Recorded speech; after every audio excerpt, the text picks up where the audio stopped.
Well, hello, everybody. Welcome to lesson number 3, the power of forgiveness. So I hope all is going well with you. I hope as we continue our journey into this process that you're going through, that you're being gentle with yourself, that you're not becoming overwhelmed, and you're opening yourself up and letting spirit do what spirit knows how to do, what we naturally know how to do when we get out of our way.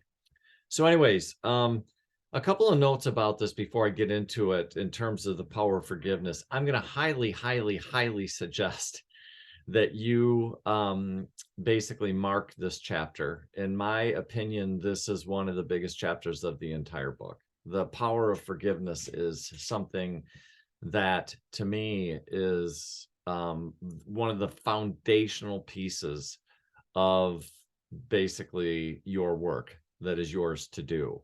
And as we go through this chapter, you'll understand that. And, I go back even into, Fillmore used to say that, he believed that you should spend at least a half hour a day in forgiveness.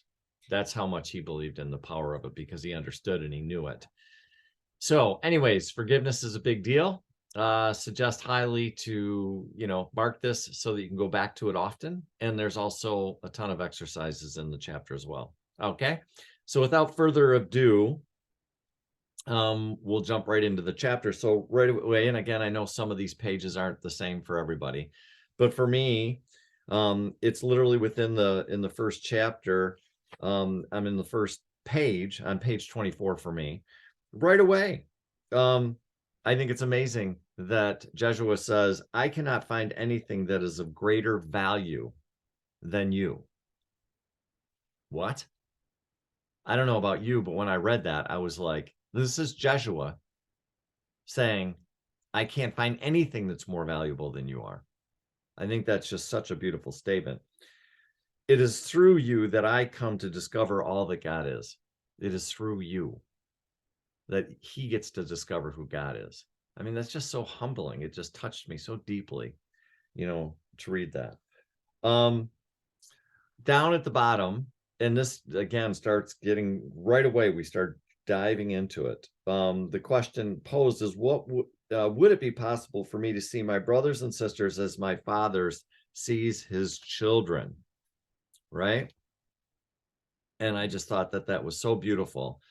And then I literally love, and I'm now on page 25, and right at the top of the chapter, it says right at the top of the page where in the paragraph where it says, I choose every experience and I call it to me. So right away, now we're moving away out of victim. Everything's happening to me. And actually, the truth is, I'm calling everything that happens to me. Again, there is a responsibility. There's like a divine responsibility you're taking for everything showing up in your life. And it's not there to punish or to make you wrong or anything else like that. It's showing up for me in this moment so that I can learn and I can heal. That's what it's really showing up for me. And I think that's really, really beautiful. The other thing I love in this little piece is when he talks about, or they, I should say, talk about this idea of striving for God and striving for perfection versus allowing. Oh, this was a mind blower to me, because I definitely have been somebody that has been a striver, right? And I find that what's happening is I continue down my own path, that I'm becoming more and more of allowing. In other words, allowing spirit to come into me more and do its work, versus my ego going, oh, I got to do this. I got to do this. I got to do this. I got to do this. And instead, this one, I just allow it. There's a huge difference. Allowing is so much easier. It really is. Right? Awesome. All right. At the bottom of page 25, now we're really going to start cranking this thing up. And this video might be a little bit long, but I'm going to try and get through it as quick as I can. But this, to me, I could read it 10 times and still not take it all in. And it says, forgiveness is, or forgiveness, for to forgive means to choose to release another from the perception that you have been projecting upon them. So in other words, you're letting go of your perception that you have upon them. You're letting it go completely. It's therefore an act of forgiving one's self of one's projection. In other words, what am I putting on somebody else that may or may not be true? More than likely, it's not true. Okay. As you begin to forgive, even 70 times 77, each time you forgive, you take yourself deeper into the purity of your own consciousness, right? You begin to see how profoundly you've been coloring and therefore affecting all of your relationships through the simple act of not being aware of the power of projection. Therefore, I learned well that forgiveness is an essential key to healing. It's an essential key to healing. The opposite of forgiveness is judgment. Ooh, now that was a huge one for me. In fact, that one is one that I did know when I studied with somebody years and years and years ago. And what I was taught at that point in time is don't judge. It was a really simple lesson, don't judge. And it's something that always stood in the back of my mind. Like, why did he tell us not to judge? Now I understand why. Don't judge, observe, right? So the opposite of forgiveness is judgment, and judgment always creates separation and guilt. That's why you don't judge. Judgment creates separation and guilt. Judgment will evoke a sense of guilt in the one that has been judged unless they are perfectly awake, right? So forgiveness is the key.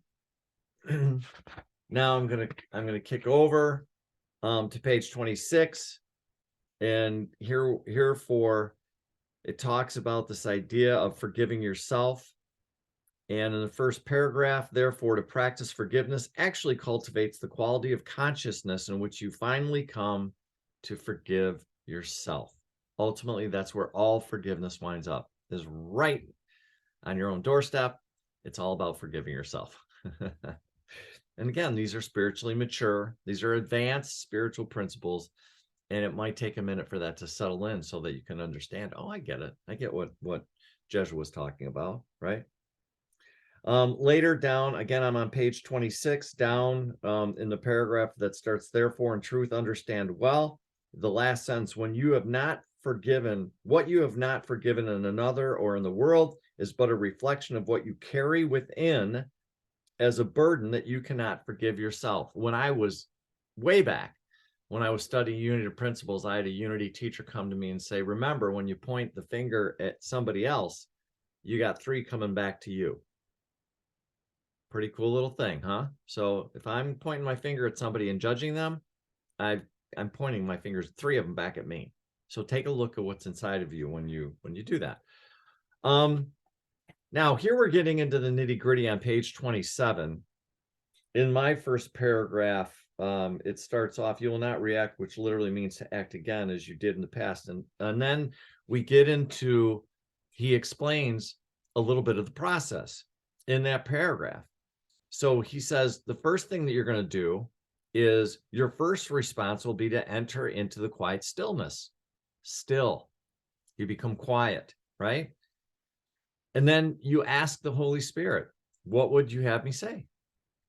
What is most appropriate for this other soul in this moment? In other words, you're surrendering what you're supposed to be doing. You don't need to worry about what to do because you're going to be given what you need to do. But in order to do that, you got to become quiet.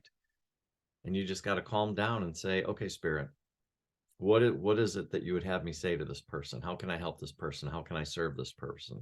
And at that point in time, you now are becoming a pure channel of the divine. It's just flowing through you.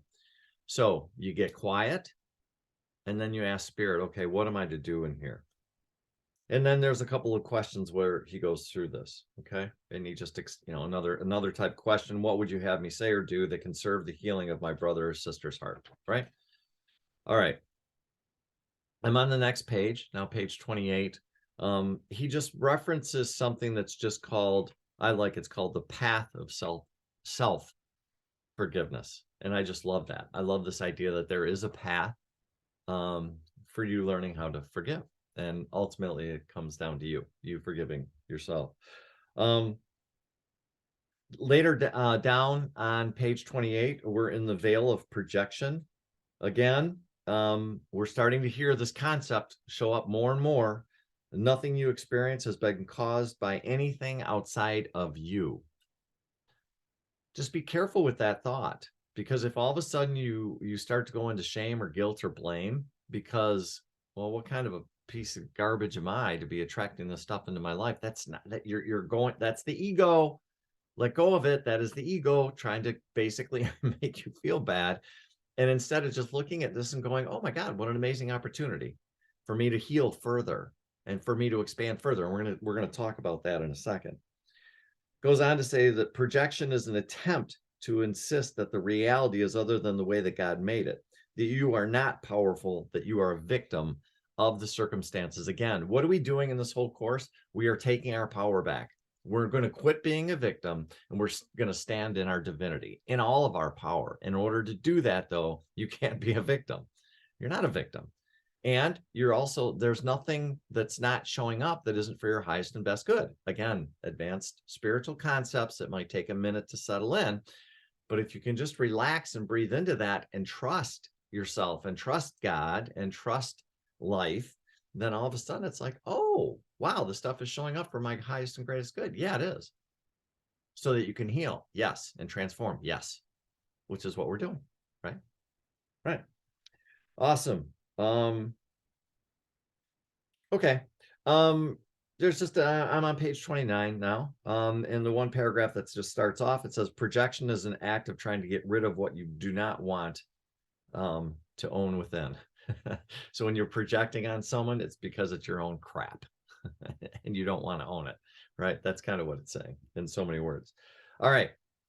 I'm in the section that's called Awakening Requires Vigilance and Discipline. Time to take some notes. Time to take some notes, because basically what happens is he gives you a 5-step process, and it doesn't say, hey, here's the 5 steps, but it's described here in 5 steps. In that first paragraph, first of all, awakening requires the act of vigilance and discipline. Yes, it does. We've got to become aware. We're becoming aware of what's going on.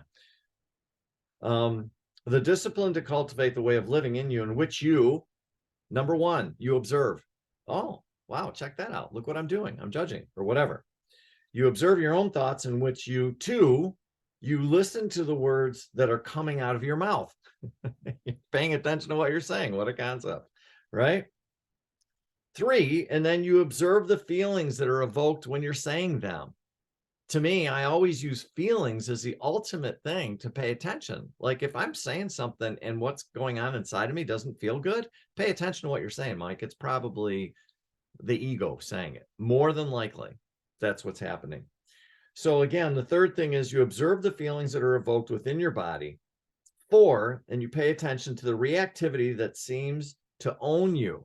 So some people think that, well, there's nothing I can do about it. I just react. Well, that's because you're not pausing and slowing things down. That's the old neural pathways. When something happens and you automatically react. Okay. That's really all neural pathways. Now we're getting into neuroscience. Literally, that's the powerful part of this.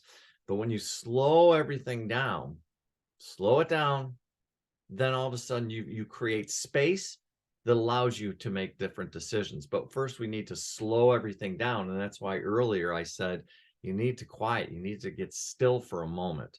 Sometimes it's always not possible if something's going on.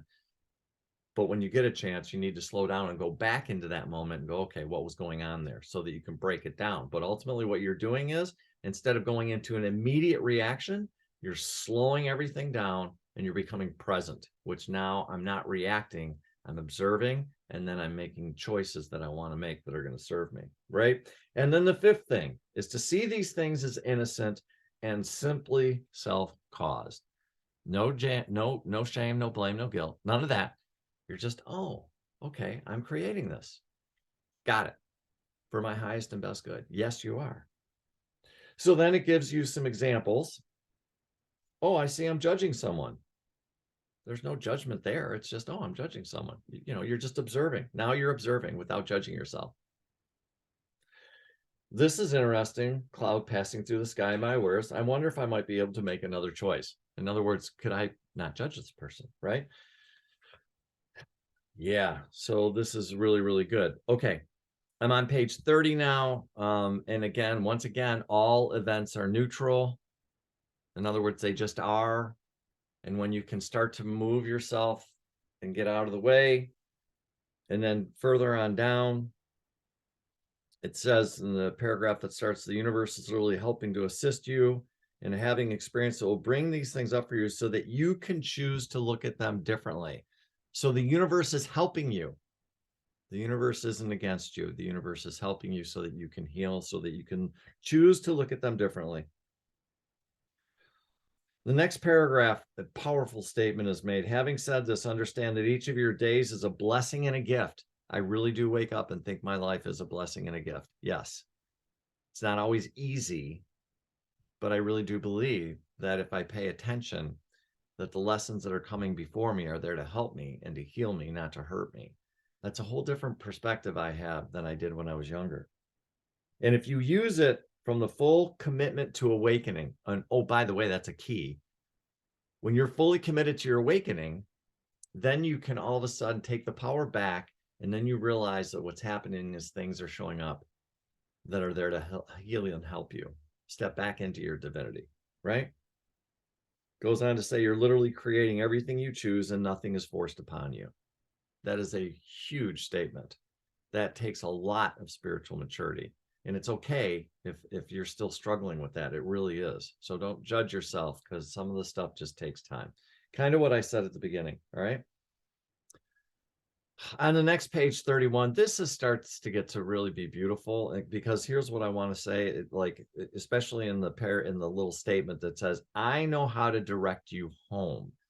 So in other words, God, spirit, knows how to get you home. In other words, there is a way, but it's not up here. It's not your ego's way. Spirit knows, right? And all of a sudden, when you're committed to your own awakening and you understand that there is a way home, and you allow, right, instead of force, or strive, I should say, then all of a sudden what happens? And it starts to explain it. I think it's really cool. Like, you begin to feel all manner of impulses. Yeah, no kidding. You begin to read different books. You begin to do different things. You meet someone and fall in love all by accident? Hardly. So in other words, when you make a commitment to your awakening, then all of a sudden energy is going to start moving. Things are going to start moving. Things are going to start happening. People are going to show up in your life. Books are going to show up in life. You're going to hear a song. You're going to be listening to the radio. Something's going to happen. Oh my God, wow, this is crazy. In other words, this energy starts to build, because now the universe is responding to your request. Like, I'm ready to awaken.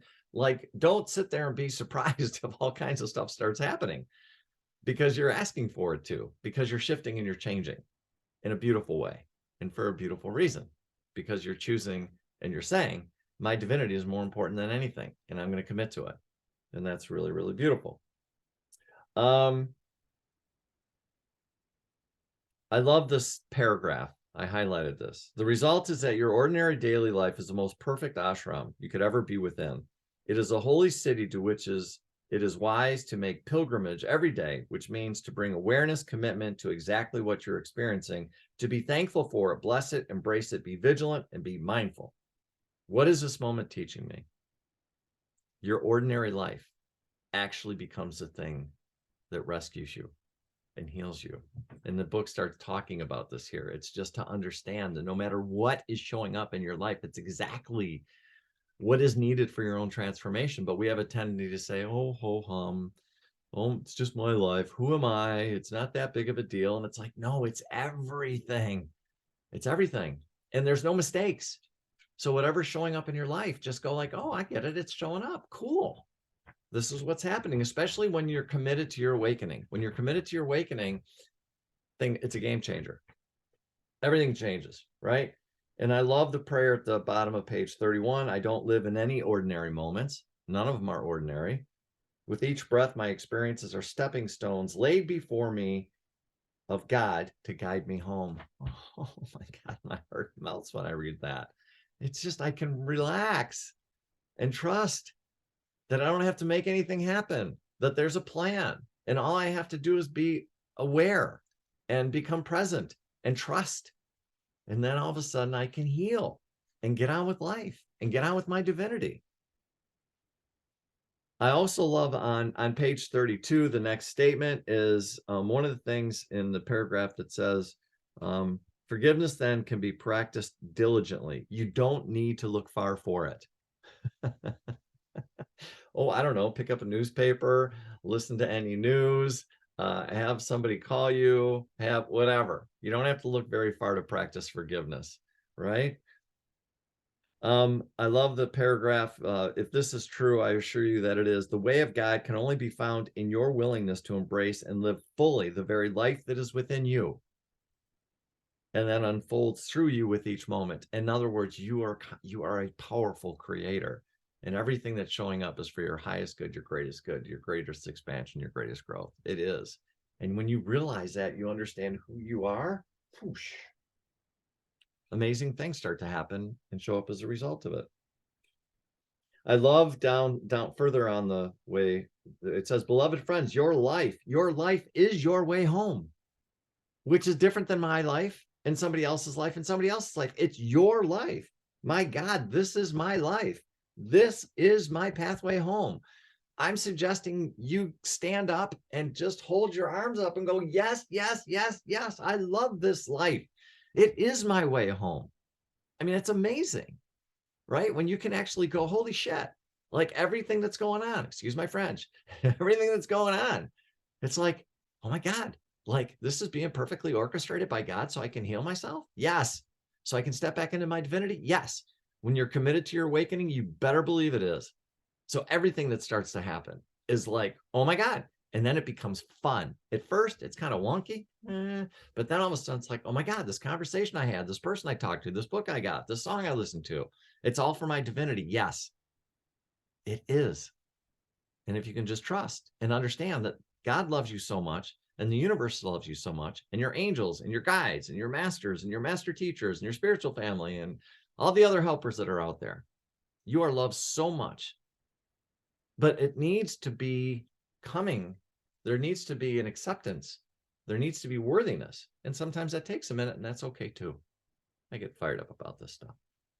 So anyways, on page 33 in my book, then we start talking about the different, how forgiveness heals. It talks about, again, this idea that the opposite of forgiveness is judgment. I didn't highlight a lot on this page. There is some things I highlighted, but nothing, because now we're going to start really getting into more of the exercises.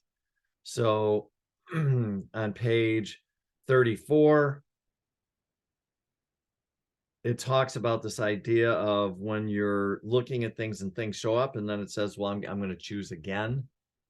You know, in other words, I'm going to look at this and I'm not going to judge it this time. I'm just going to observe it, and I'm not going to judge it. I'm going to back out of it.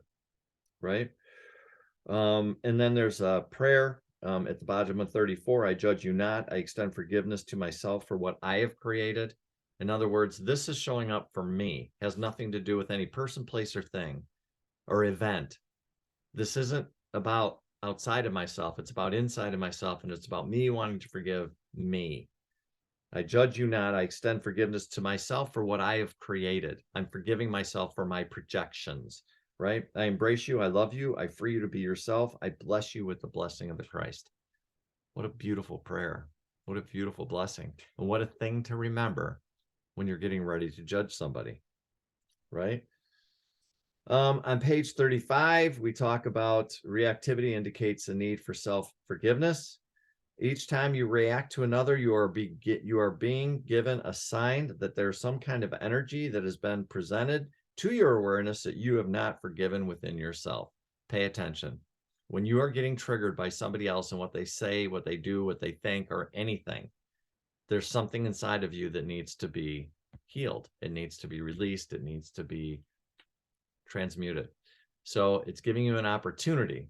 The problem is in society, we look and we say, well, no, that person's an idiot, or that politician is a jerk, or whatever is outside of us.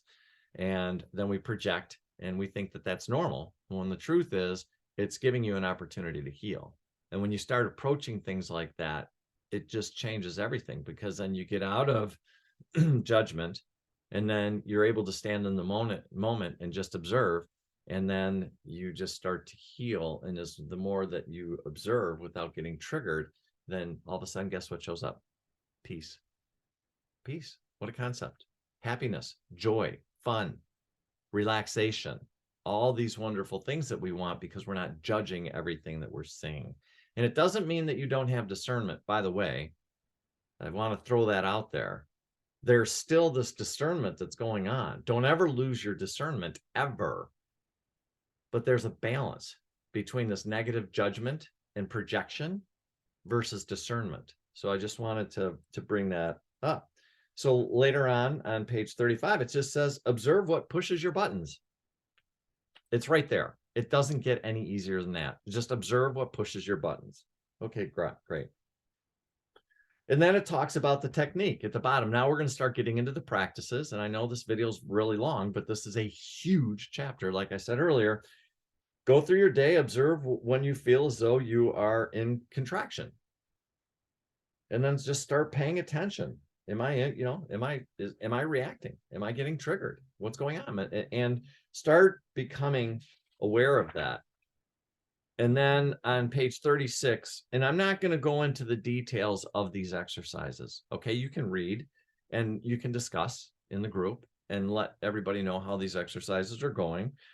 But these are the exercises that you can wind up going through and how they can transform. I love the story at the bottom of the page 37, where Jesus talks about this idea where in the moment of his crucifixion, he was actually able to forgive this Roman soldier. And what I find fascinating, and I'd love to know this, and I'm asking, so if Spirit would give me, I would love to know this, because he talks about this person, the soldier, who was getting ready to pound the nails in, I think. And he finally realized that he was just being a pawn for other people. And he, in that moment, made a decision that he was never going to do that again. And he walked away because he's like, this is ridiculous. This guy did nothing wrong. And what am I doing other than being a pawn? I'm never going to do that again, ever. And then Jesus goes on to say, this one has gone on to become a master and has known literally thousands of beings. He's not in physical form. I want to know who he is. I do. Right. So anyway, great story. It continues on with additional tools. I'm on page 38 now. Ending your day. Once again, we come up with this concept. I release and forgive this day. It's been perfect and it is done. Again, it's good. It's done. This day, I forgive this day. It's been perfect. It's done. You're accepting this thing that you created.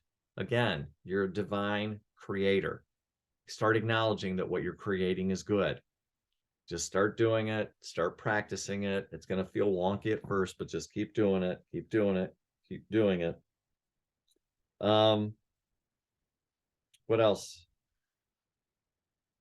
On page 39, good stuff. Be therefore vigilant against denying what is still in need of forgiveness within you. That's in the paragraph that starts. We'll have much more to say about forgiveness as we begin. So this is the beginning of the practice of forgiveness. I love this exercise at the bottom of page 39. And when you look in the mirror, you will say, behold, the Savior appears. And then the end of the chapter is on page 40. So, powerful chapter. It's something that is a huge tool in your spiritual tool belt. It's going to take a little bit of time. Be patient with yourself. Forgive yourself. But also, you're doing great work. Know that. And I really, really hope you enjoyed the chapter on the power of forgiveness. We'll see you next time. Bye-bye.